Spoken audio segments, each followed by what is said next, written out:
بسم الله الرحمن الرحيم. ألف لام ميم. ذلك الكتاب لا ريب فيه هدى للمتقين الذين يؤمنون بالغيب ويقيمون الصلاة ومما رزقناهم ينفقون والذين يؤمنون بما أنزل إليك وما أنزل من قبلك وبالآخرة هم يوقنون أولئك على هدى من ربهم وأولئك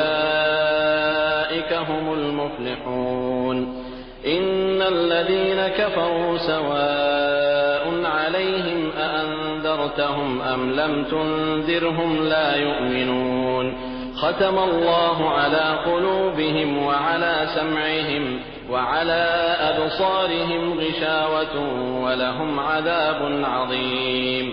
ومن الناس من يقول آمنا بالله وباليوم الآخر وما هم بمؤمنين يخادعون الله والذين آمنوا وما يخدعون إلا أنفسهم وما يشعرون في قلوبهم مرض فزادهم الله مرضا ولهم عذاب أليم بما كانوا يكذبون وإذا قيل لهم لا تفسدوا في الأرض قالوا إنما نحن مصلحون ألا إنهم هم المفسدون ولكن لا يشعرون وإذا قيل لهم آمنوا كما آمن الناس قالوا أنؤمن كما آمن السفهاء ألا إنهم هم السفهاء ولكن لا يعلمون وإذا لقوا الذين آمنوا قالوا آمنا وإذا خلوا إلى شياطينهم قالوا إنا معكم إنما نحن مستهزئون الله يستهزئ بهم ويمدهم في طغيانهم يعمهون أولئك الذين اشتروا الضلالة بالهدى فما ربحت تجارتهم وما كانوا مهتدين مثلهم كمثل الذي استوقد نارا فلما أضاءت ما حوله ذهب الله بنورهم وتركهم في ظلمات لا يبصرون صم بكم عمي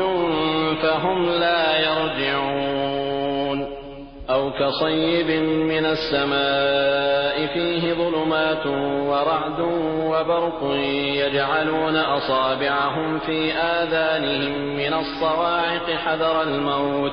والله محيط بالكافرين يكاد البرق يخطف أبصارهم كلما أضاء لهم مشوا فيه وإذا أظلم عليهم قاموا ولو شاء الله لذهب بسمعهم وأبصارهم إن الله على كل شيء قدير يا أيها الناس اعبدوا ربكم الذي خلقكم والذين من قبلكم لعلكم تتقون الذي جعل لكم الأرض فراشا والسماء بناء وأنزل من السماء ماء فأخرج به من الثمرات رزقا لكم فلا تجعلوا لله أندادا وأنتم تعلمون وإن كنتم في ريب مما نزلنا على عبدنا فأتوا بسورة من مثله وادعوا شهداءكم من دون الله إن كنتم صادقين فإن لم تفعلوا ولن تفعلوا فاتقوا النار التي وقودها الناس والحجارة أعدت للكافرين وبشر الذين آمنوا وعملوا الصالحات أن لهم جنات تجري من تحتها الأنهار كلما رزقوا منها من ثمرة رزقا قالوا هذا الذي رزقنا من قبل وأتوا به متشابها ولهم فيها أزواج مطهرة وهم فيها خالدون إن الله لا يستحيي أن يضرب مثلا ما بعوضة فما فوقها فأما الذين آمنوا فيعلمون أنه الحق من ربهم وأما الذين كفروا فيقولون ماذا أراد الله بهذا مثلا يضل به كثيرا ويهدي به كثيرا وما يضل به إلا الفاسقين الذين ينقضون عهد الله من بعد ميثاقه ويقطعون ما أمر الله به أن يوصل ويفسدون في الأرض أولئك هم الخاسرون كيف تكفرون بالله وكنتم أمواتا فأحياكم ثم يميتكم ثم يحييكم ثم إليه ترجعون هو الذي خلق لكم ما في الأرض جميعا ثم استوى إلى السماء فسواهن 7 سماوات وهو بكل شيء عليم وإذ قال ربك للملائكة إني جاعل في الأرض خليفة قالوا أتجعل فيها من يفسد فيها ويسفك الدماء ونحن نسبح بحمدك ونقدس لك قال إني أعلم ما لا تعلمون وعلم آدم الأسماء كلها ثم عرضهم على الملائكة فقال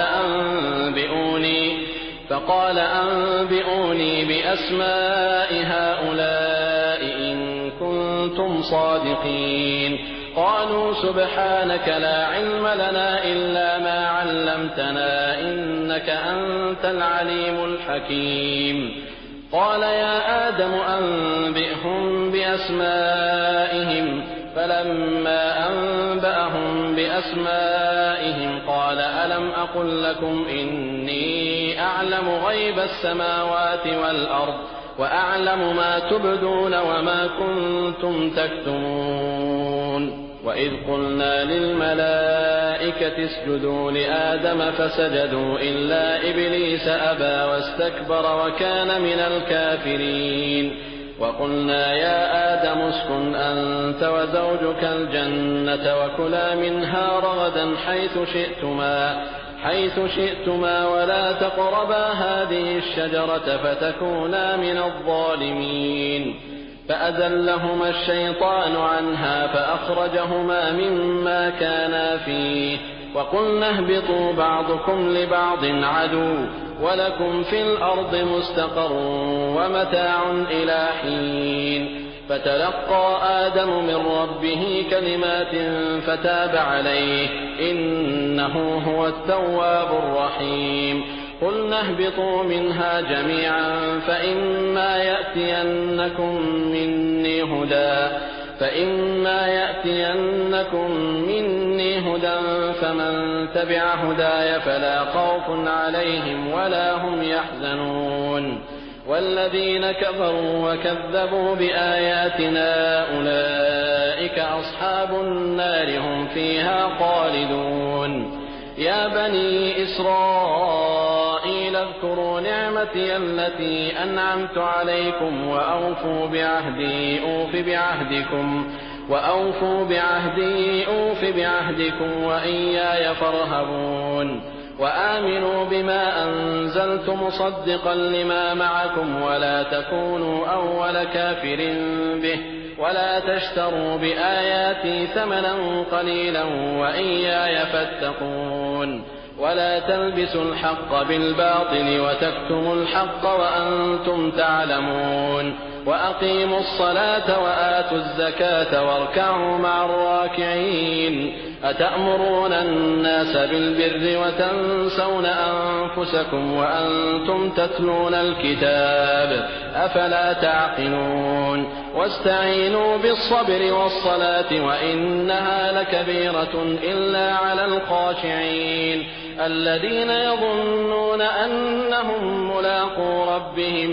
الذين يظنون أنهم ملاقو ربهم وأنهم إليه راجعون يا بني إسرائيل اذكروا نعمتي التي أنعمت عليكم وأني فضلتكم على العالمين واتقوا يوما لا تجزي نفس عن نفس شيئا ولا يقبل منها شفاعة ولا يؤخذ منها عدل ولا هم ينصرون وإذ نجيناكم من آل فرعون يسومونكم سوء العذاب يذبحون أبناءكم ويستحيون نساءكم وفي ذلكم بلاء من ربكم عظيم وإذ فرقنا بكم البحر فأنجيناكم وأغرقنا آل فرعون وأنتم تنظرون وإذ واعدنا موسى 40 ليلة ثم اتخذتم العجل من بعده وأنتم ظالمون ثم عفونا عنكم من بعد ذلك لعلكم تشكرون وإذ آتينا موسى الكتاب والفرقان لعلكم تهتدون وإذ قال موسى لقومه يا قوم إنكم ظلمتم أنفسكم باتخاذكم العجل فتوبوا إلى بارئكم فاقتلوا أنفسكم ذلكم خير لكم عند بارئكم فتاب عليكم إنه هو التواب الرحيم وإذ قلتم يا موسى لن نؤمن لك حتى نرى الله جهرة فأخذتكم الصاعقة وأنتم تنظرون ثم بعثناكم من بعد موتكم لعلكم تشكرون وظللنا عليكم الغمام وأنزلنا عليكم المن والسلوى كلوا من طيبات ما رزقناكم وما ظلمونا ولكن كانوا أنفسهم يظلمون وإذ قلنا ادخلوا هذه القرية فكلوا منها حيث شئتم رغدا وادخلوا الباب سجدا وقولوا حطة نغفر لكم خطاياكم وسنزيد المحسنين فبدل الذين ظلموا قولا غير الذي قيل لهم فأنزلنا على الذين ظلموا رجزا من السماء بما كانوا يفسقون وإذ استسقى موسى لقومه فقلنا اضرب بعصاك الحجر فانفجرت منه 12 عينا قد علم كل أناس مشربهم كلوا واشربوا من رزق الله ولا تعثوا في الأرض مفسدين وإذ قلتم يا موسى لن نصبر على طعام واحد فادع لنا ربك يخرج لنا مما تنبت الأرض من بقلها وقثائها وفومها وعدسها وبصلها قال أتستبدلون الذي هو أدنى بالذي هو خير اهبطوا مصرا فإن لكم ما سألتم وضربت عليهم الذلة والمسكنة وباءوا بغضب من الله ذلك بأنهم كانوا يكفرون بآيات الله ويقتلون النبيين بغير الحق ذلك بما عصوا وكانوا يعتدون إن الذين آمنوا والذين هادوا والنصارى والصابئين من آمن بالله واليوم الآخر وعمل صالحا فلهم أجرهم عند ربهم ولا خوف عليهم ولا هم يحزنون وإذ أخذنا ميثاقكم ورفعنا فوقكم الطور خذوا ما آتيناكم بقوة واذكروا ما فيه لعلكم تتقون ثم توليتم من بعد ذلك فلولا فضل الله عليكم ورحمته لكنتم من الخاسرين ولقد علمتم الذين اعتدوا منكم في السبت فقلنا لهم كونوا قردة خاسئين فجعلناها نكالا لما بين يديها وما خلفها وموعظة للمتقين وإذ قال موسى لقومه إن الله يأمركم أن تذبحوا بقرة قالوا أتتخذنا هزوا قال أعوذ بالله أن أكون من الجاهلين قالوا ادع لنا ربك يبين لنا ما هي قال إنه يقول إنها بقرة لا فارض ولا بكر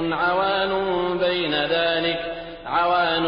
بين ذلك فافعلوا ما تؤمرون قالوا ادع لنا ربك يبين لنا ما لونها قال إنه يقول إنها بقرة صفراء فاقع لونها تسر الناظرين قالوا ادع لنا ربك يبين لنا ما هي إن البقرة شابه علينا وإنا إن شاء الله لمهتدون قال إنه يقول إنها بقرة لا ذلول تثير الأرض ولا تسقي الحرث مسلمة لا شية فيها قالوا الآن جئت بالحق فذبحوها وما كادوا يفعلون وإذ قتلتم نفسا فادارأتم فيها والله مخرج ما كنتم تكتمون فقلنا اضربوه ببعضها كذلك يحيي الله الموتى ويريكم آياته لعلكم تعقلون ثم قست قلوبكم من بعد ذلك فهي كالحجارة أو أشد قسوة وإن من الحجارة لما يتفجر منه الأنهار وإن منها لما يشقق فيخرج منه الماء وإن منها لما يهبط من خشية الله وما الله بغافل عما تعملون أفتطمعون أن يؤمنوا لكم وقد كان فريق منهم يسمعون كلام الله ثم يحرفونه من بعد ما عقلوه وهم يعلمون وإذا لقوا الذين آمنوا قالوا آمنا وإذا خلا بعضهم إلى بعض قالوا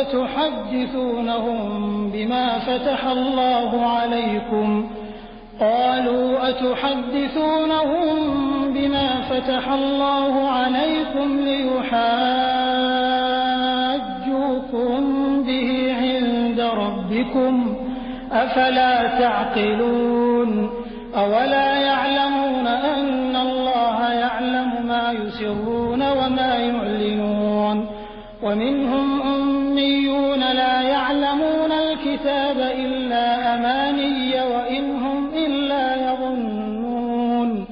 فويل للذين يكتبون الكتاب بأيديهم ثم يقولون هذا من عند الله ليشتروا به ثمنا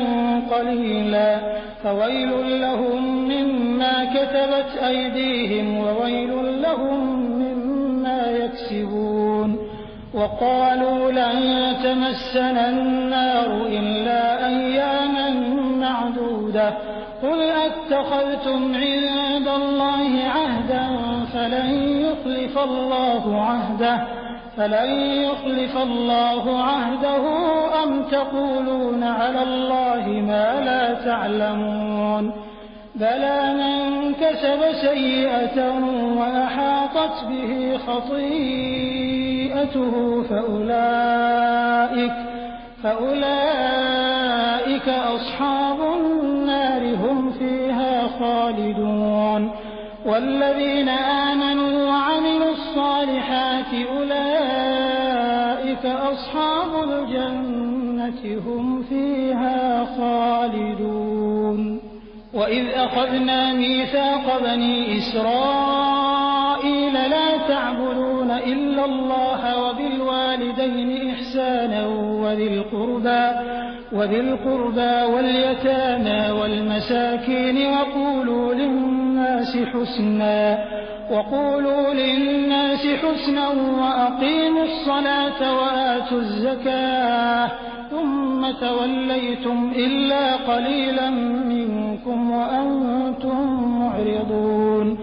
وإذ أخذنا ميثاقكم لا تسفكون دماءكم ولا تخرجون أنفسكم من دياركم ثم أقررتم وأنتم تشهدون ثم أنتم هؤلاء تقتلون أنفسكم وتخرجون فريقا منكم من ديارهم تظاهرون عليهم بالإثم والعدوان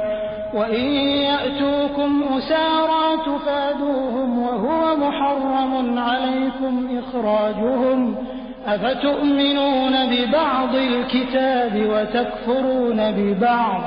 فما جزاء من يفعل ذلك منكم إلا خزي في الحياة الدنيا ويوم القيامة يردون إلى أشد العذاب وما الله بغافل عما تعملون أولئك الذين اشتروا الحياة الدنيا بالآخرة فلا يخفف عنهم العذاب ولا هم ينصرون ولقد آتينا موسى الكتاب وقفينا من بعده بالرسل وآتينا عيسى ابن مريم البينات وأيدناه بروح القدس أفكلما جاءكم رسول بما لا تهوى أنفسكم استكبرتم ففريقا كذبتم وفريقا تقتلون وقالوا قلوبنا غلف بل لعنهم الله بكفرهم فقليلا ما يؤمنون ولما جاءهم كتاب من عند الله مصدق لما معهم وكانوا من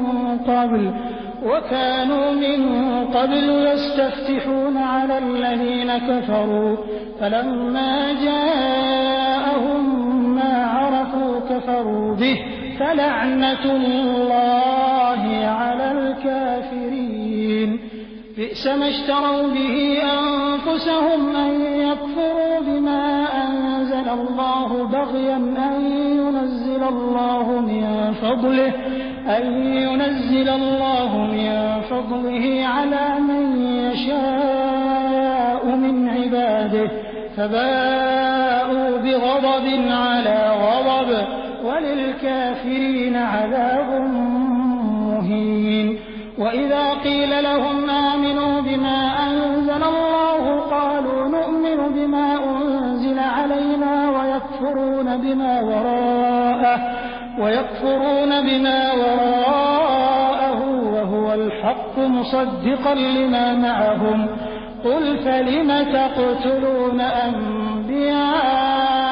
الله من قبل إن كنتم مؤمنين ولقد جاءكم موسى بالبينات ثم اتخذتم العجل من بعده وأنتم ظالمون وإذ أخذنا ميثاقكم ورفعنا فوقكم الطور خذوا ما آتيناكم بقوة واسمعوا قالوا سمعنا وعصينا وأشربوا في قلوبهم العجل بكفرهم قل بئس ما يأمركم به إيمانكم إن كنتم مؤمنين قل إن كانت لكم الدار الآخرة عند الله خالصة من دون للناس فتمنوا الموت إن كنتم صادقين ولن يتمنوه أبدا بما قدمت أيديهم والله عليم بالظالمين ولتجدنهم أحرص الناس على حياة ومن الذين أشركوا يود أحدهم لو يعمر 1000 سنة وما هو بمزحزحه من العذاب أن يعمر والله بصير بما يعملون قل من كان عدوا لجبريل فإنه نزله على قلبك بإذن الله مصدقا لما بين يديه وهدى وبشرى للمؤمنين من كان عدوا لله وملائكته ورسله وجبريل وميكال فإن الله عدو للكافرين ولقد أنزلنا إليك آيات بينات وما يكفر بها إلا الفاسقون أوكلما عاهدوا عهدا نبذه فريق منهم بل أكثرهم لا يؤمنون ولما جاءهم رسول من عند الله مصدق لما معهم نبذ فريق من الذين أوتوا الكتاب كتاب الله وراء ظهورهم كأنهم لا يعلمون واتبعوا ما تتلو الشياطين على ملك سليمان وما كفر سليمان ولكن الشياطين كفروا يعلمون الناس السحر وما أنزل على الملكين ببابل هاروت وماروت وما يعلمان من أحد حتى يقولا إنما نحن فتنة فلا تكفر فيتعلمون منهما ما يفرقون به بين المرء وزوجه وما هم بضارين به من أحد إلا بإذن الله ويتعلمون ما يضرهم ولا ينفعهم ولقد علموا لمن اشتراه ما له في الآخرة من خلاق ولبئس ما شروا به أنفسهم لو كانوا يعلمون ولو أنهم آمنوا واتقوا لمثوبة من عند الله خير لو كانوا يعلمون يا أيها الذين آمنوا لا تقولوا راعنا وقولوا انظرنا واسمعوا وللكافرين عذاب أليم ما يود الذين كفروا من أهل الكتاب ولا المشركين أن ينزل عليكم من خير من ربكم والله يختص برحمته من يشاء والله ذو الفضل العظيم ما ننسخ من آية أو ننسها نأت بخير منها أو مثلها ألم تعلم أن الله على كل شيء قدير ألم تعلم أن الله له ملك السماوات والأرض وما لكم من دون الله من ولي ولا نصير أم تريدون أن تسألوا رسولكم كما سئل موسى من قبل ومن يتبدل الكفر بالإيمان فقد ضل سواء السبيل ود كثير من أهل الكتاب لو يردونكم من بعد إيمانكم كفارا حسدا من عند أنفسهم من بعد ما تبين لهم الحق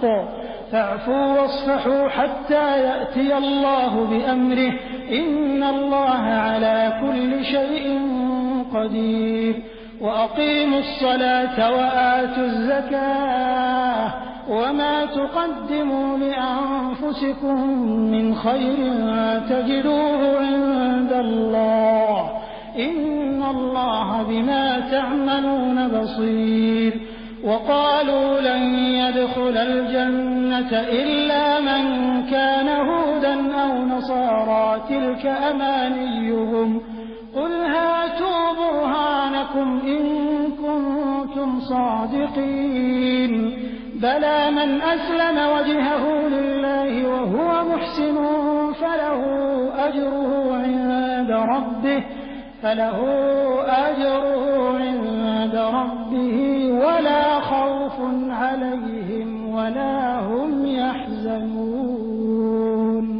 وقالت اليهود ليست النصارى على شيء وقالت النصارى ليست اليهود على شيء وهم يتلون الكتاب كذلك قال الذين لا يعلمون مثل قولهم الله يحكم بينهم يوم القيامة فيما كانوا فيه يختلفون. ومن أظلم ممن منع مساجد الله أن يذكر فيها اسمه وسعى في خرابها أولئك ما كان لهم أن يدخلوها إلا خائفين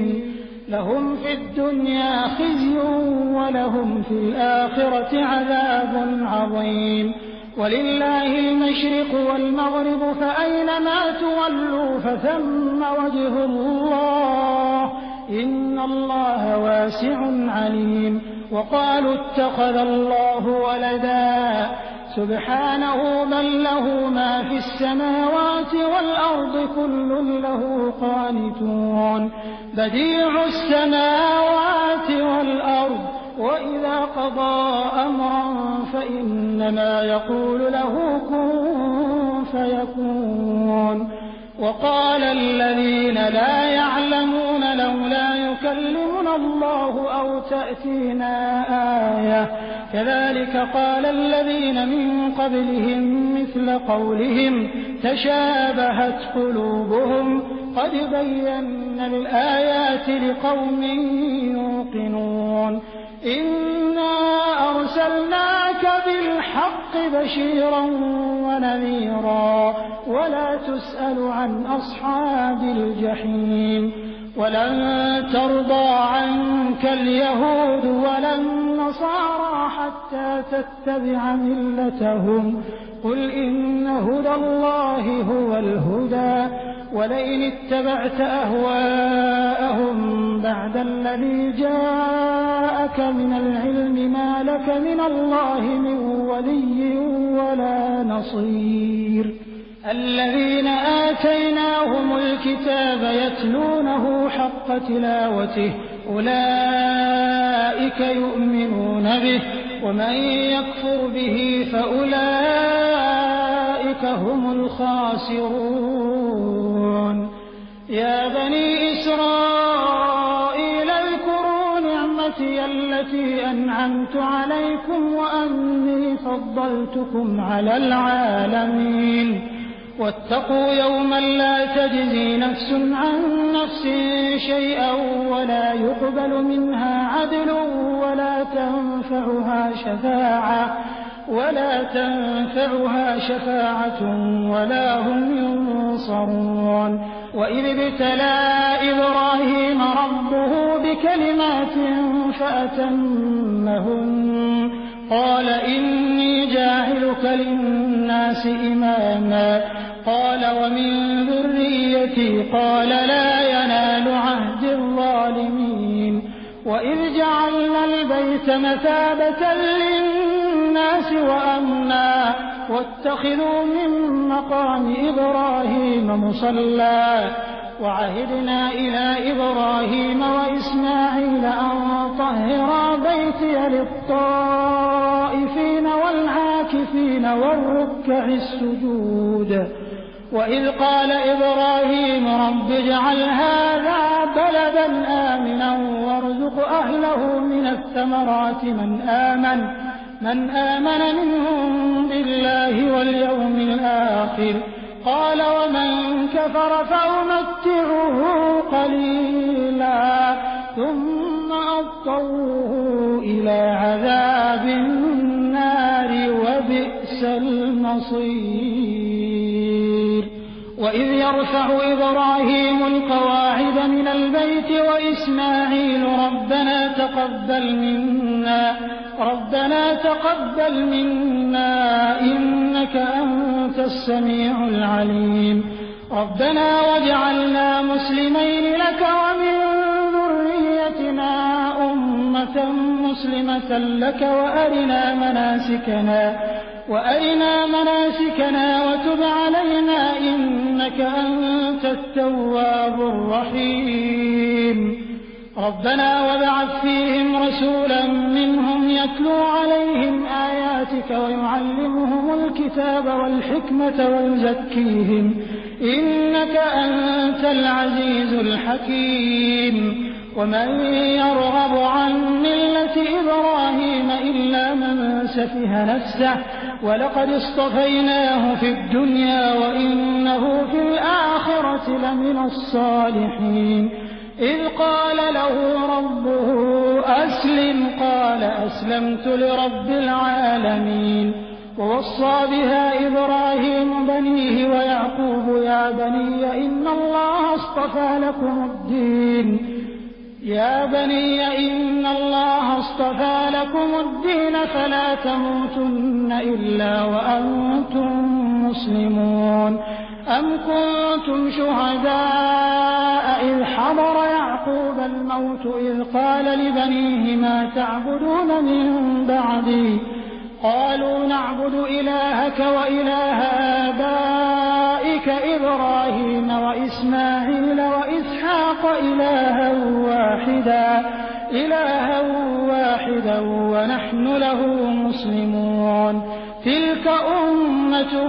قد خلت لها ما كسبت ولكم ما كسبتم ولا تسألون عما كانوا يعملون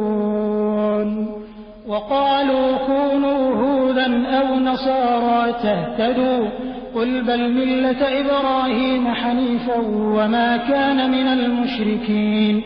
قولوا آمنا بالله وما أنزل إلينا وما أنزل إلى إبراهيم وإسماعيل وإسحاق ويعقوب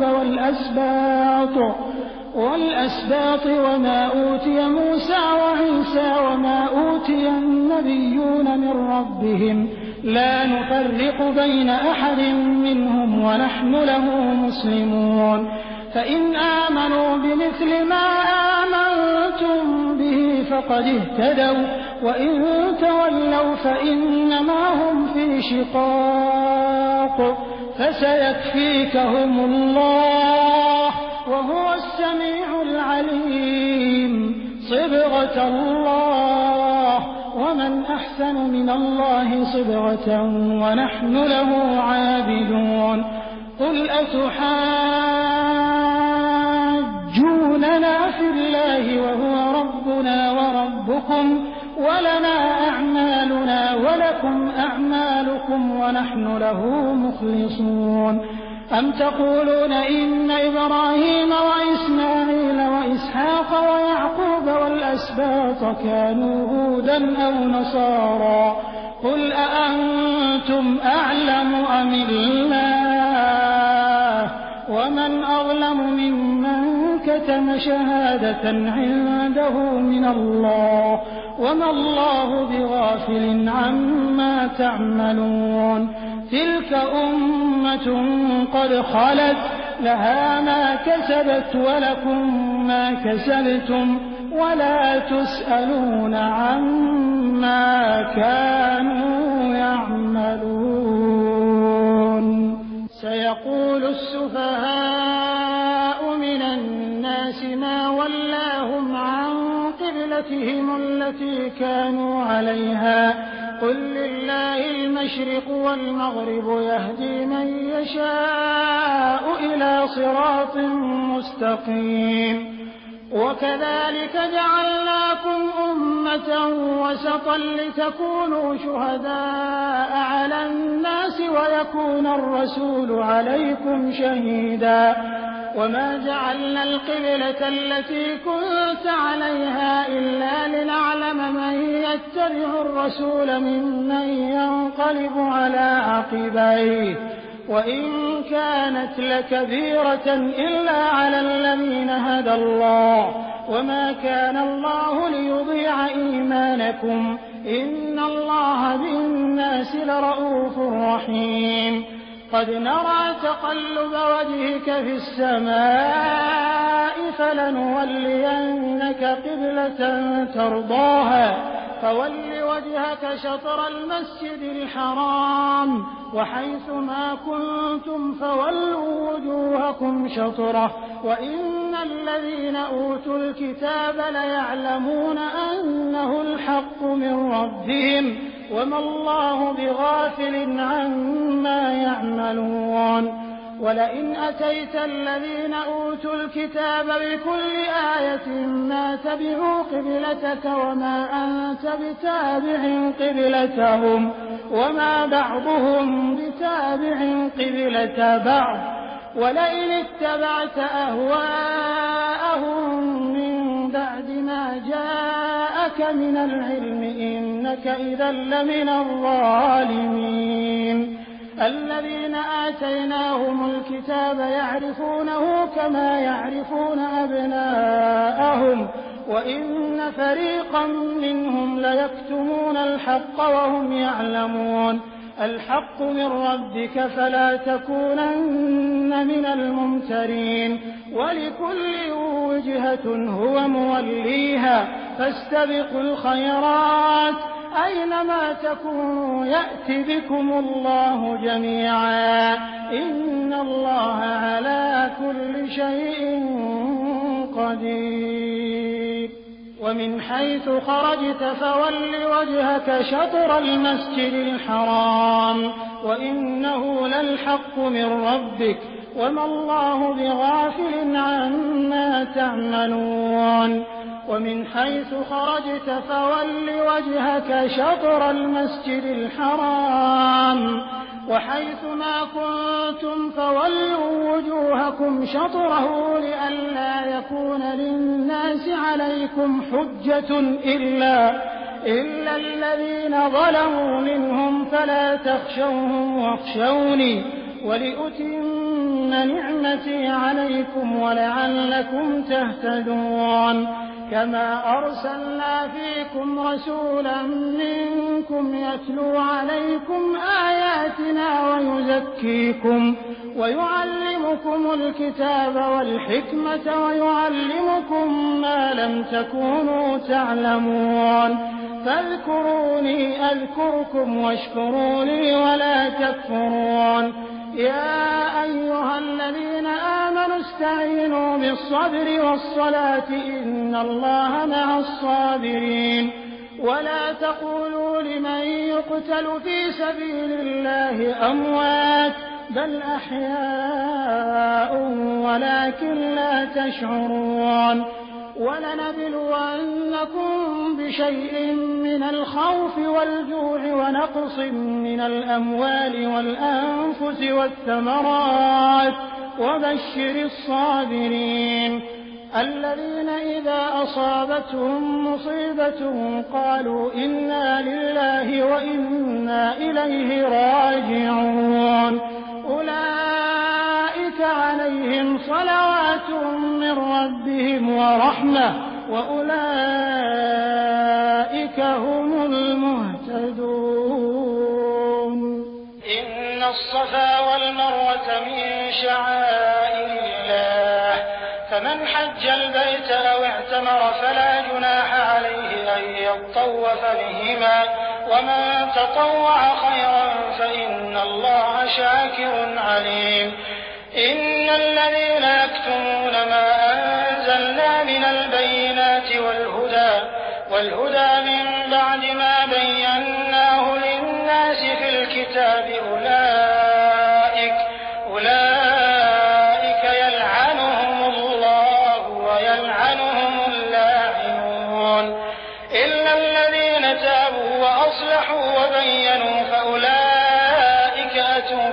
عليهم فأولئك أتوب عليهم وأنا التواب الرحيم. إن الذين كفروا وماتوا وهم كفار أولئك عليهم لعنة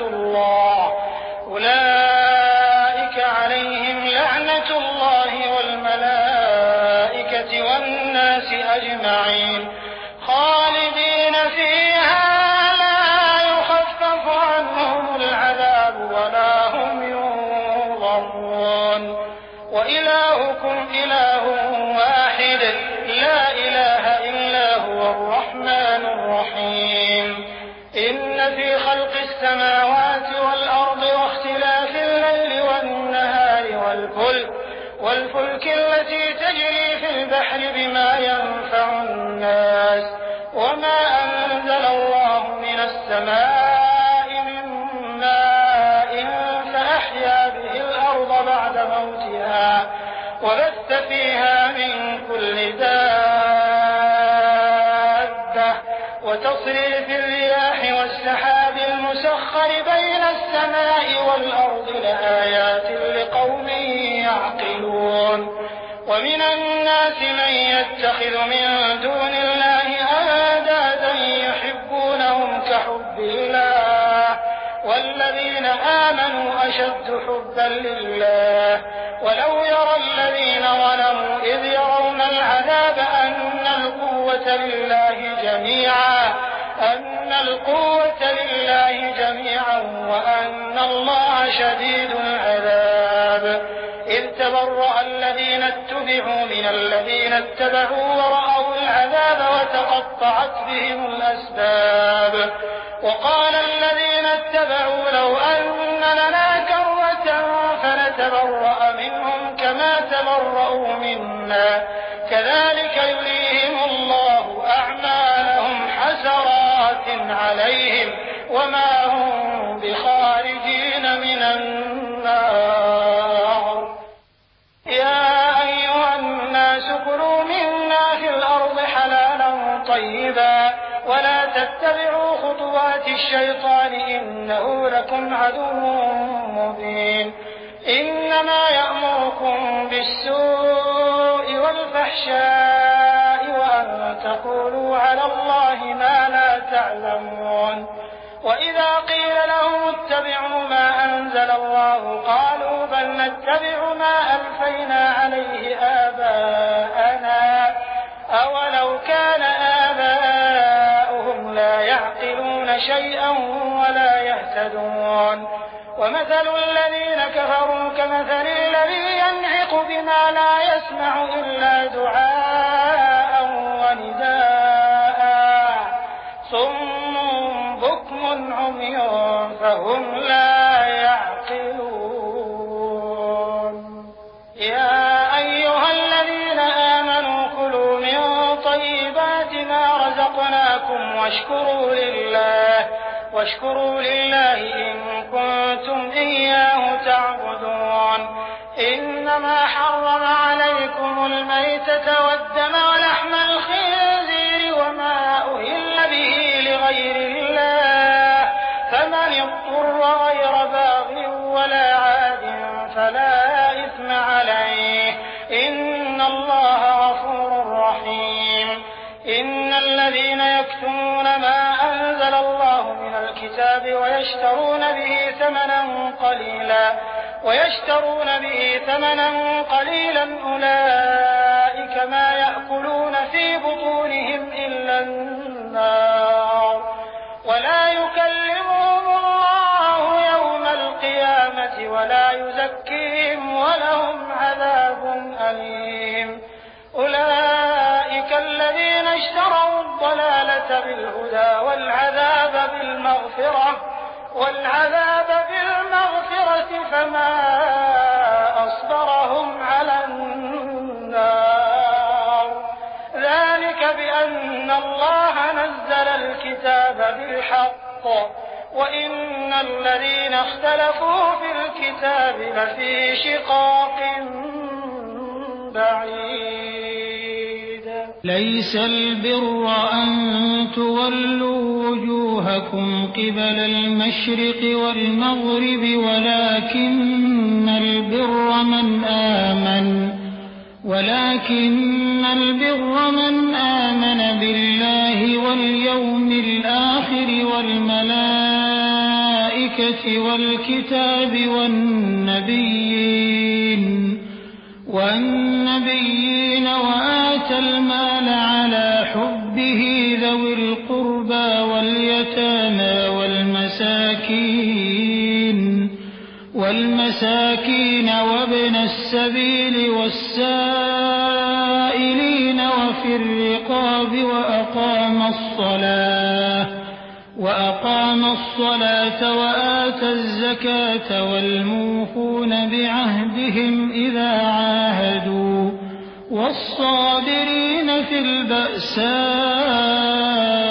والضراء وحين البأس أولئك الذين صدقوا وأولئك هم المتقون. يا أيها الذين آمنوا كتب عليكم القصاص في القتلى الحر بالحر والعبد بالعبد والأنثى بالأنثى فمن عفي له من أخيه شيء فاتباع بالمعروف وأداء إليه بإحسان ذلك تخفيف من ربكم ورحمة فمن اعتدى بعد ذلك فله عذاب أليم. ولكم في القصاص حياة يا أولي الألباب لعلكم تتقون. كتب عليكم إذا حضر أحدكم الموت إن ترك خيرا الوصية للوالدين والأقربين بالمعروف حقا على المتقين. فمن بدله بعدما سمعه فإنما إثمه على الذين يبدلونه إن الله سميع عليم. فمن خاف من موص جنفا أو إثما فأصلح بينهم فلا إثم عليه إن الله غفور رحيم. يا أيها الذين آمنوا كتب عليكم الصيام كما كتب على الذين من قبلكم لعلكم تتقون أياما معدودات. فمن كان منكم مريضا أو على سفر فعدة من أيام أخر وعلى الذين يطيقونه فدية طعام مسكين فمن تطوع خيرا فهو خير له وأن تصوموا خير لكم إن كنتم تعلمون. شهر رمضان الذي أنزل فيه القرآن هدى للناس وبينات من الهدى والفرقان فمن شهد منكم الشهر فليصمه ومن كان مريضا أو على سفر فعدة من أيام أخر يريد الله بكم اليسر ولا يريد بكم العسر ولتكملوا العدة ولتكبروا الله على ما هداكم ولعلكم تشكرون. وإذا سألك عبادي عني فإني قريب أجيب دعوة الداع إذا دعان فليستجيبوا لي وليؤمنوا بي لعلهم يرشدون. لكم ليلة الصيام الرفث إلى نسائكم هن لباس لكم وأنتم لباس لهن علم الله أنكم كنتم تختانون أنفسكم فتاب عليكم وعفى عنكم فالآن باشروهن وابتغوا ما كتب الله لكم وكلوا واشربوا حتى يتبين لكم الخيط الأبيض من الخيط الأسود من الفجر ثم أتموا الصيام إلى الليل ولا تباشروهن وأنتم عاكفون في المساجد تلك حدود الله فلا تقربوها كذلك يبين الله آياته للناس لعلهم يتقون ولا تأكلوا أموالكم بينكم بالباطل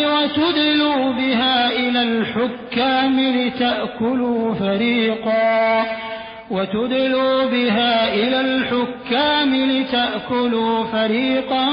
من أموال الناس بالإثم وأنتم تعلمون يسألونك عن الأهلة قل هي مواقيت للناس والحج وليس البر بأن تأتوا البيوت من ظهورها ولكن البر من اتقى وأتوا البيوت من أبوابها واتقوا الله لعلكم تفلحون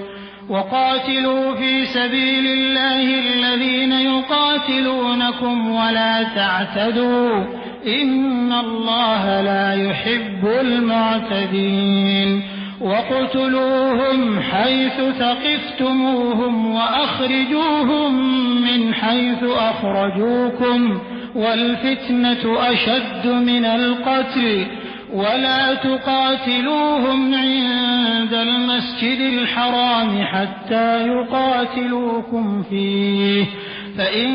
قاتلوكم فاقتلوهم كذلك جزاء الكافرين فإن انتهوا فإن الله غفور رحيم وقاتلوهم حتى لا تكون فتنة ويكون الدين لله فإن انتهوا فلا عدوان إلا على الظالمين الشهر الحرام بالشهر الحرام والحرمات قصاص فمن اعتدى عليكم فاعتدوا عليه بمثل ما اعتدى عليكم واتقوا الله واعلموا أن الله مع المتقين وأنفقوا في سبيل الله ولا تلقوا بأيديكم إلى التهلكة وأحسنوا إن الله يحب المحسنين وأتموا الحج والعمرة لله فإن أحصرتم فما استيسر من الهدي ولا تحلقوا رؤوسكم حتى يبلغ الهدي محله فمن كان منكم مريضا أو به أذى من رأسه ففدية من صيام أو صدقة أو نسك فإذا أمنتم فمن تمتع بالعمرة إلى الحج فما استيسر من الهدي فمن لم يجد فصيام 3 أيام في الحج و7 إذا رجعتم تلك 10 كاملة ذلك لمن لم يكن أهله حاضر المسجد الحرام واتقوا الله واعلموا أن الله شديد العقاب الحج أشهر معلومات فمن فرض فيهن الحج فلا رفث ولا فسوق ولا جدال في الحج وما تفعلوا من خير يعلمه الله وتزودوا فإن خير الزاد التقوى واتقون يا أولي الألباب ليس عليكم جناح أن تبتغوا فضلا من ربكم فإذا أفضتم من عرفات فاذكروا الله عند المشعر الحرام واذكروه كما هداكم وإن كنتم من قبله لمن الضالين ثم أفيضوا من حيث أفاض الناس واستغفروا الله إن الله غفور رحيم فإذا قضيتم مناسككم فاذكروا الله كذكركم آباءكم أو أشد ذكرا فمن الناس من يقول ربنا آتنا في الدنيا وما له في الآخرة من خلاق ومنهم من يقول ربنا آتنا في الدنيا حسنة وفي الآخرة حسنة وقنا عذاب النار أولئك لهم نصيب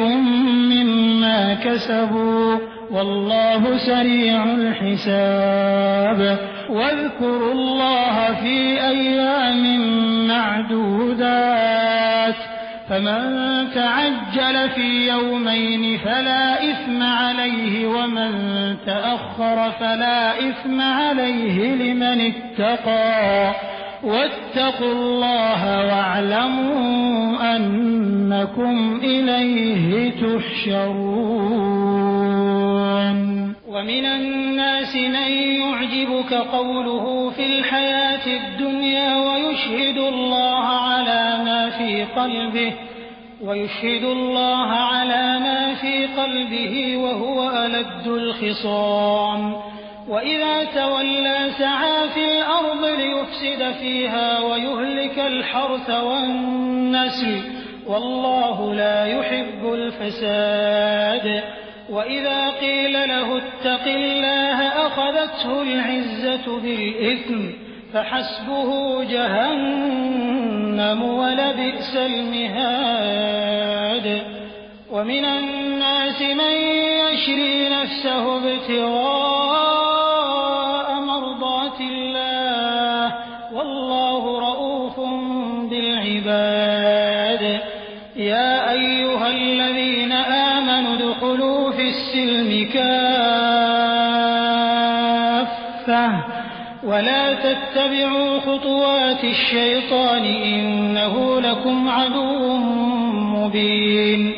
فإن زللتم من بعد ما جاءتكم البينات فاعلموا أن الله عزيز حكيم هل ينظرون إلا أن يأتيهم الله في ظلل من الغمام والملائكة وقضي الأمر وإلى الله ترجع الأمور سل بني إسرائيل كم آتيناهم من آية بينة ومن يبدل نعمة الله من بعد ما جاءته فإن الله شديد العقاب زين للذين كفروا الحياة الدنيا ويسخرون من الذين آمنوا والذين اتقوا فوقهم يوم القيامة والله يرزق من يشاء بغير حساب كان الناس أمة واحدة فبعث الله النبيين مبشرين ومنذرين وأنزل معهم الكتاب بالحق ليحكم بين الناس فيما اختلفوا فيه وما اختلف فيه إلا الذين أوتوه من بعد ما جاءتهم البينات بغيا بينهم فهدى الله الذين آمنوا لما اختلفوا فيه من الحق بإذنه والله يهدي من يشاء إلى صراط مستقيم. أم حسبتم أن تدخلوا الجنة ولما يأتكم مثل الذين خلوا من قبلكم مستهم البأساء والضراء وزلزلوا حتى يقول الرسول والذين آمنوا معه متى نصر الله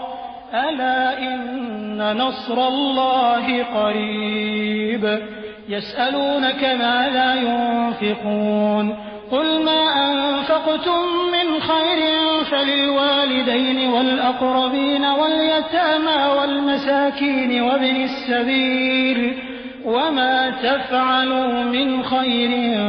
فإن الله به عليم. كتب عليكم القتال وهو كره لكم وعسى أن تكرهوا شيئا وهو خير لكم وعسى أن تحبوا شيئا وهو شر لكم والله يعلم وأنتم لا تعلمون. يسألونك عن الشهر الحرام قتال فيه قل قتال فيه كبير وصد عن سبيل الله وكفر به والمسجد الحرام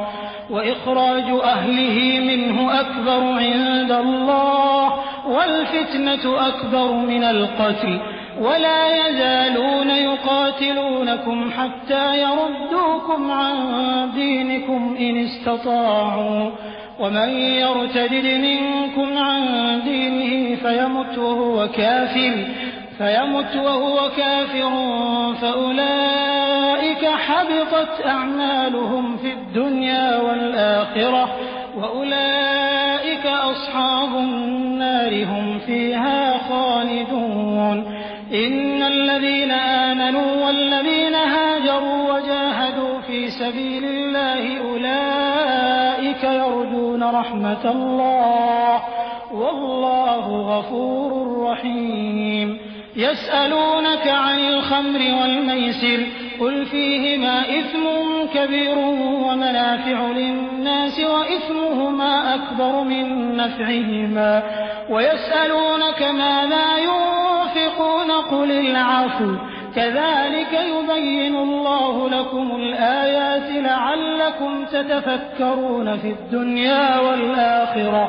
ويسألونك عن اليتامى قل إصلاح لهم خير وإن تخالطوهم فإخوانكم والله يعلم المفسد من المصلح ولو شاء الله لأعنتكم إن الله عزيز حكيم. ولا تنكحوا المشركات حتى يؤمنوا ولأمة مؤمنة خير من مشركة ولو أعجبتكم ولا تنكحوا المشركين حتى يؤمنوا ولعبد مؤمن خير من مشرك ولو أعجبكم أولئك يدعون إلى النار والله يدعو إلى الجنة والمغفرة بإذنه ويبين آياته للناس لعلهم يتذكرون. ويسألونك عن المحيض قل هو أذى فاعتزلوا النساء في المحيض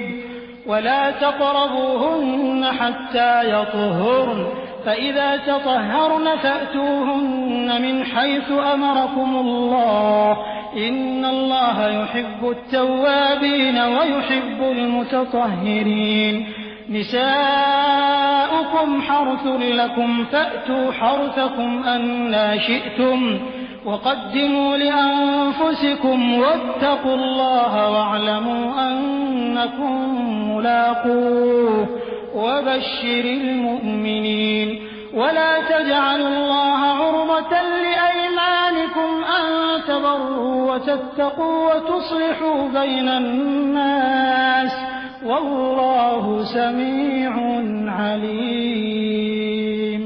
لا يؤاخذكم الله باللغو في أيمانكم ولكن يؤاخذكم بما كسبت قلوبكم والله غفور حليم. للذين يؤلون من نسائهم تربص 4 أشهر فإن فاءوا فإن الله غفور رحيم وإن عزموا الطلاق فإن الله سميع عليم. والمطلقات يتربصن بأنفسهن 3 قروء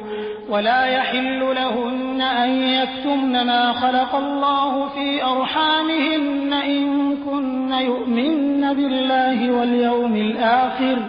وبعولتهن أحق بردهن في ذلك إن أرادوا إصلاحا ولهن مثل الذي عليهن بالمعروف وللرجال عليهن درجة والله عزيز حكيم. الطلاق 2 فإمساك بمعروف أو تسريح بإحسان ولا يحل لكم أن تأخذوا مما آتيتموهن شيئا إلا أن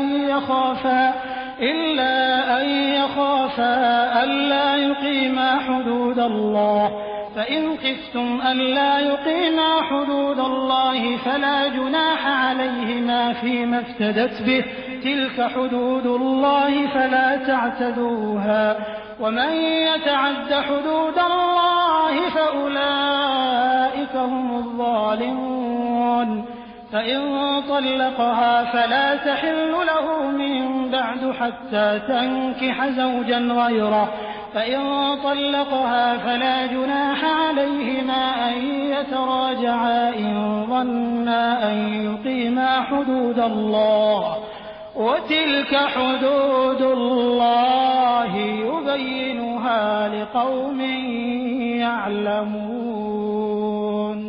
وإذا طلقتم النساء فبلغن أجلهن فأمسكوهن بمعروف أو سرحوهن بمعروف ولا تمسكوهن ضرارا لتعتدوا ومن يفعل ذلك فقد ظلم نفسه ولا تتخذوا آيات الله هزوا واذكروا نعمة الله عليكم وما أنزل عليكم من الكتاب والحكمة يعظكم به واتقوا الله واعلموا أن الله بكل شيء عليم. وإذا طلقتم النساء فبلغن أجلهن فلا تعضلوهن أن ينكحن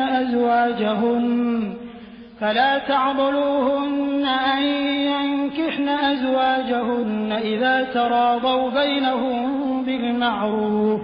ذلك يوعظ به من كان منكم يؤمن بالله واليوم الآخر ذلكم أزكى لكم وأطهر والله يعلم وأنتم لا تعلمون. والوالدات يرضعن أولادهن حولين كاملين لمن أراد أن يتم الرضاعة وعلى المولود له رزقهن وكسوتهن بالمعروف لا تكلف نفس إلا وسعها لا تضار والدة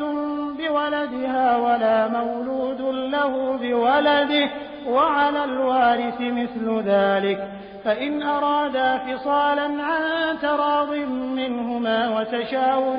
فلا جناح عليهما وإن أردتم أن تسترضعوا أولادكم فلا جناح عليكم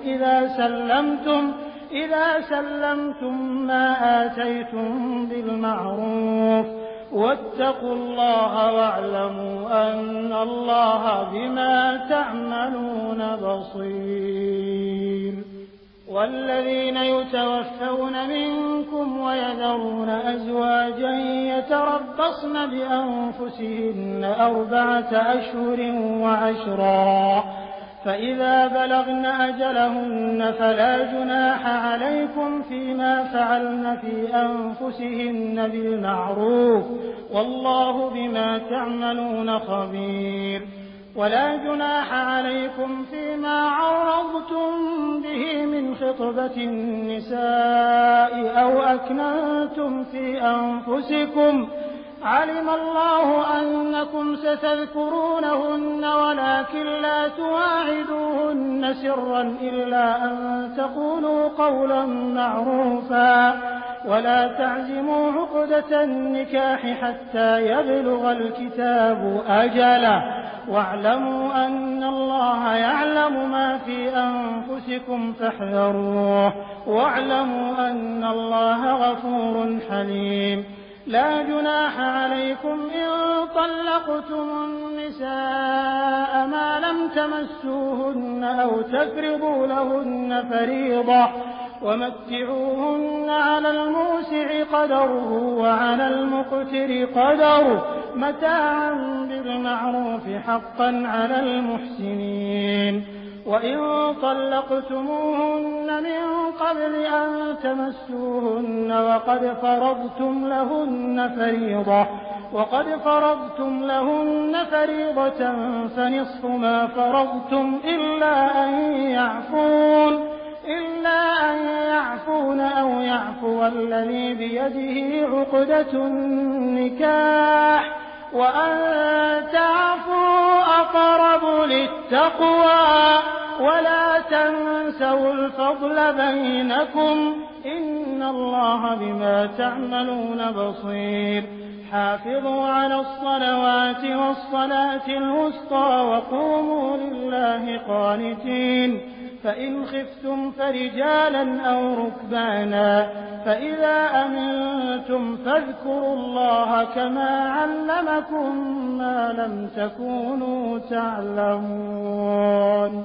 والذين يتوفون منكم ويذرون أزواجا وصية لأزواجهم متاعا إلى الحول غير إخراج، فإن خرجن فلا جناح عليكم فيما فعلن في أنفسهن من معروف، والله عزيز حكيم. وللمطلقات متاع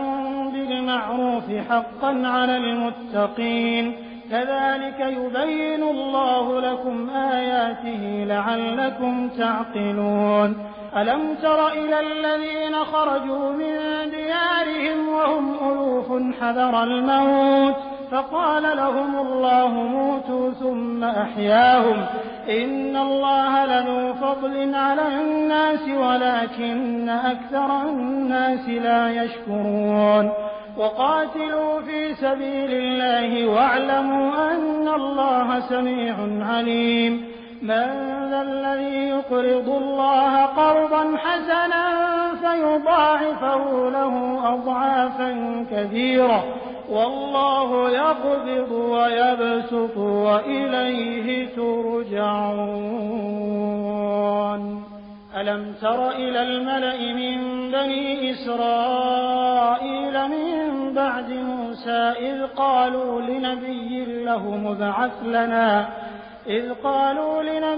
له مبعث لنا ملكا نقاتل في سبيل الله، قال هل عسيتم إن كتب عليكم القتال ألا تقاتلوا؟ قالوا وما لنا ألا نقاتل في سبيل الله وقد أخرجنا من ديارنا وأبنائنا، فلما كتب عليهم القتال تولوا إلا قليلا منهم، والله عليم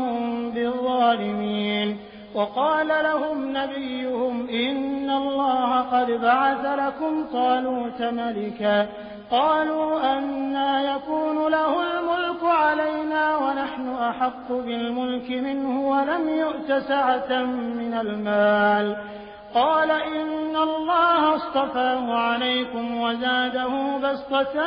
في العلم والجسم والله يؤتي ملكه من يشاء والله واسع عليم. وقال لهم نبيهم إن آية ملكه أن يأتيكم التابوت فيه سكينة من ربكم وبقية مما ترك آل موسى وآل هارون تحمله الملائكة إن في ذلك لآية لكم إن كنتم مؤمنين.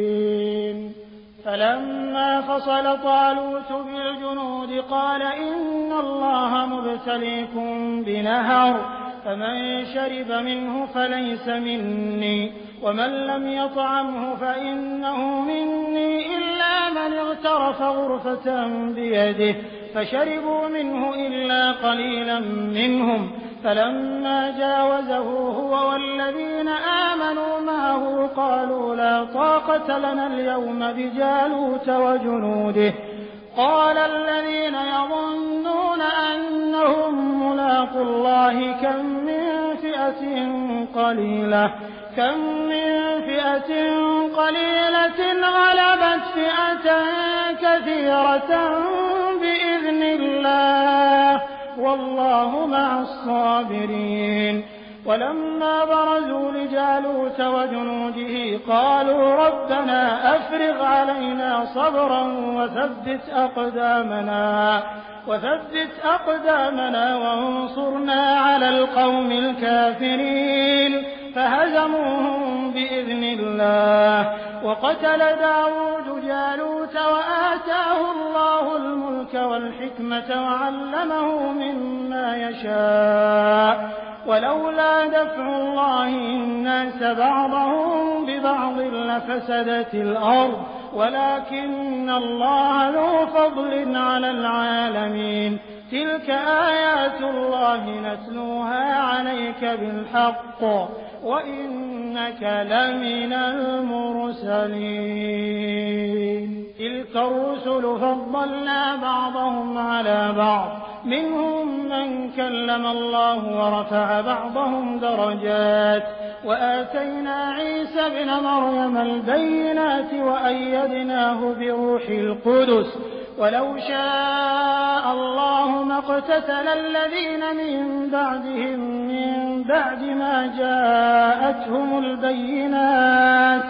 ولكن اختلفوا فمنهم من آمن ومنهم من كفر ولو شاء الله ما اقتتلوا ولكن الله يفعل ما يريد. يا أيها الذين آمنوا أنفقوا مما رزقناكم من قبل أن يأتي يوم لا بيع فيه ولا خلة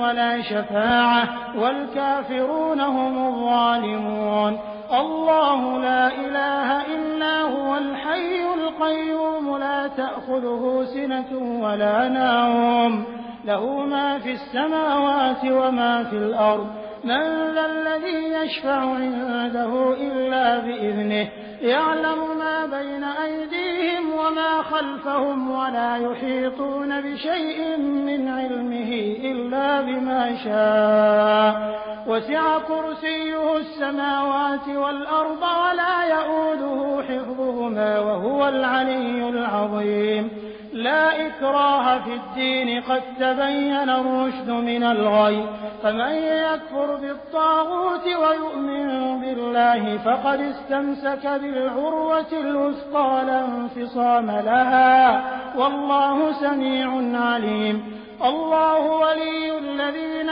آمنوا يخرجهم من الظلمات إلى النور والذين كفروا أولياؤهم الطاغوت يخرجونهم من النور إلى الظلمات أولئك أصحاب النار هم فيها خالدون. ألم تر إلى الذي حاج إبراهيم في ربه أن آتاه الله الملك إذ قال إبراهيم ربي الذي يحيي ويميت قال أنا أحيي وأميت قال إبراهيم فإن الله يأتي بالشمس من المشرق فأت بها من المغرب فبهت الذي كفر والله لا يهدي القوم الظالمين أو كالذي مر على قرية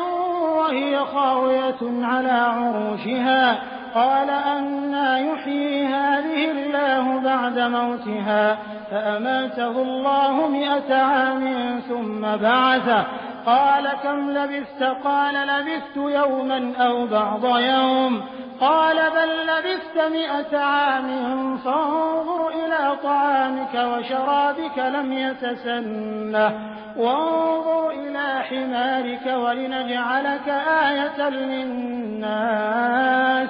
وانظر إلى العظام كيف ننشزها ثم نكسوها لحما فلما تبين له قال أعلم أن الله على كل شيء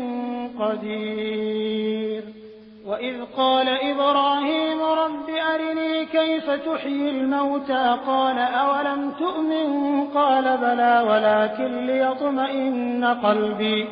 قال فخذ 4 من الطير فصرهن إليك ثم اجعل على كل جبل منهن جزءا ثم ادعهن يأتينك سعيا واعلم أن الله عزيز حكيم مثل الذين ينفقون أموالهم في سبيل الله كمثل حبة أنبتت 7 سنابل في كل سنبلة 100 حبة والله يضاعف لمن يشاء والله واسع عليم الذين ينفقون أموالهم في سبيل الله ثم لا يتبعون ما أنفقوا منا ولا أذى لهم أجرهم عند ربهم ولا خوف عليهم ولا هم يحزنون قول معروف ومغفرة خير من صدقة يتبعها أذى والله غني حليم يا أيها الذين آمنوا لا تبطلوا صدقاتكم بالمن والأذى كالذي ينفق ماله رئاء الناس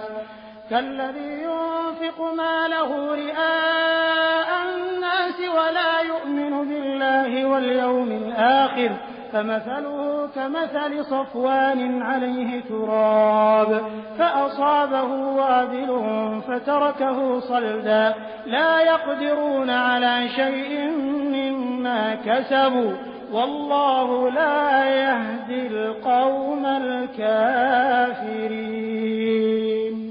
ومثل الذين ينفقون أموالهم ابتغاء مرضات الله وتثبيتا من أنفسهم كمثل جنة بربوة أصابها وابل فآتت أكلها ضعفين فإن لم يصبها وابل فطل والله بما تعملون بصير أيود أحدكم أن تكون له جنة من نخيل وأعناب تجري من تحتها الأنهار له فيها من كل الثمرات وأصابه الكبر وله ذرية ضعفاء فأصابها إعصار فيه نار فاحترقت كذلك يبين الله لكم الآيات لعلكم تتفكرون يا أيها الذين آمنوا أنفقوا من طيبات ما كسبتم ومما أخرجنا لكم من الأرض ولا تيمموا الخبيث منه تنفقون ولستم بآخذيه إلا أن تغمضوا فيه واعلموا أن الله غني حميد الشيطان يعدكم الفقر ويأمركم بالفحشاء والله يعدكم مغفرة منه وفضلا فضلا والله واسع عليم يؤتي الحكمة من يشاء ومن يؤت الحكمة فقد أوتي خيرا كثيرا وما يذكر إلا أولو الألباب وما أنفقتم من نفقة أو نذرتم من نذر فإن الله يعلمه وما للظالمين من أنصار إن تبدوا الصدقات فنعما هي وإن تخفوها وتؤتوها الفقراء فهو خير لكم ويكفر عنكم من سيئاتكم والله بما تعملون خبير ليس عليك هداهم ولكن الله يهدي من يشاء وما تنفقوا من خير فلأنفسكم وما تنفقون إلا ابتغاء وجه الله وما تنفقوا من خير يوفى إليكم وأنتم لا تظلمون للفقراء الذين أحصروا في سبيل الله لا يستطيعون ضربا في الأرض يحسبهم الجاهل أغنياء من التعفف تعرفهم بسيماهم لا يسألون الناس إلحافا وما تنفقوا من خير فإن الله به عليم الذين ينفقون أموالهم بالليل والنهار سرا وعلانية فلهم أجرهم عند ربهم ولا خوف عليهم ولا هم يحزنون الذين يأكلون الربا لا يقومون إلا كما يقوم الذي يتخبطه الشيطان من المس ذلك بأنهم قالوا إنما البيع مثل الربا وأحل الله البيع وحرم الربا فمن جاءه موعظة من ربه فانتهى فله ما سلف وأمره إلى الله ومن عاد فأولئك أصحاب النار هم فيها خالدون يمحق الله الربا ويربي الصدقات والله لا يحب كل كفار أثيم إن الذين آمنوا وعملوا الصالحات وأقاموا الصلاة وآتوا الزكاة لهم أجرهم عند ربهم ولا خوف عليهم ولا هم يحزنون يا أيها الذين آمنوا اتقوا الله وذروا ما بقي من الربا إن كنتم مؤمنين فإن لم تفعلوا فأذنوا بحرب من الله ورسوله وإن تبتم فلكم رؤوس أموالكم لا تظلمون ولا تظلمون وإن كان ذو عسرة فنظرة إلى ميسرة وأن تصدقوا خير لكم إن كنتم تعلمون واتقوا يوما ترجعون فيه إلى الله ثم توفى كل نفس ما كسبت وهم لا يظلمون يا أيها الذين آمنوا إذا تداينتم بدين إلى أجل مسمى فاكتبوه وليكتب بينكم كاتب بالعدل ولا يأب كاتب أن يكتب كما علمه الله فليكتب وليملل الذي عليه الحق وليتق الله ربه ولا يبخس منه شيئا فإن كان الذي عليه الحق سفيها أو ضعيفا أو لا يستطيع أن يمله فليملل وليه بالعدل واستشهدوا شهيدين من رجالكم فإن لم يكونا رجلين فرجل وامرأتان ممن ترضون من الشهداء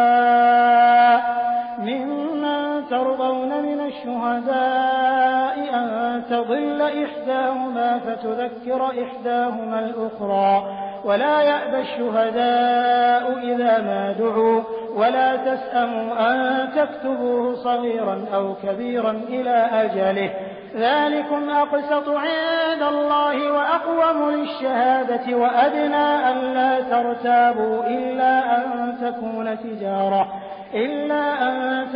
تجارة حاضرة تديرونها بينكم فليس عليكم جناح ألا تكتبوها وأشهدوا إذا تبايعتم ولا يضار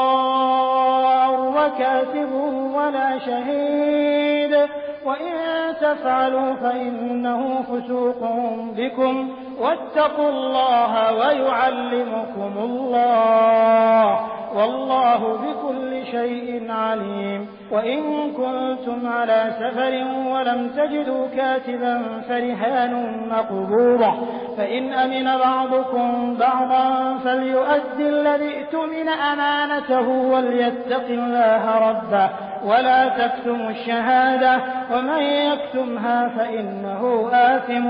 قلبه والله بما تعملون عليم لله ما في السماوات وما في الأرض وإن تبدوا ما في أنفسكم أو تخفوه يحاسبكم به الله فيغفر لمن يشاء ويعذب من يشاء والله على كل شيء قدير آمن الرسول بما أنزل إليه من ربه والمؤمنون كل آمن بالله وملائكته وكتبه ورسله لا نفرق بين أحد من رسله وقالوا سمعنا وأطعنا غفرانك ربنا وإليك المصير لا يكلف الله نفسا إلا وسعها لها ما كسبت وعليها ما اكتسبت ربنا لا تؤاخذنا إن نسينا أو أخطأنا ربنا ولا تحمل علينا إصرا كما حملته على الذين من قبلنا ربنا ولا تحملنا ما لا طاقة لنا به واعف عنا واغفر لنا وارحمنا أنت مولانا فانصرنا على القوم الكافرين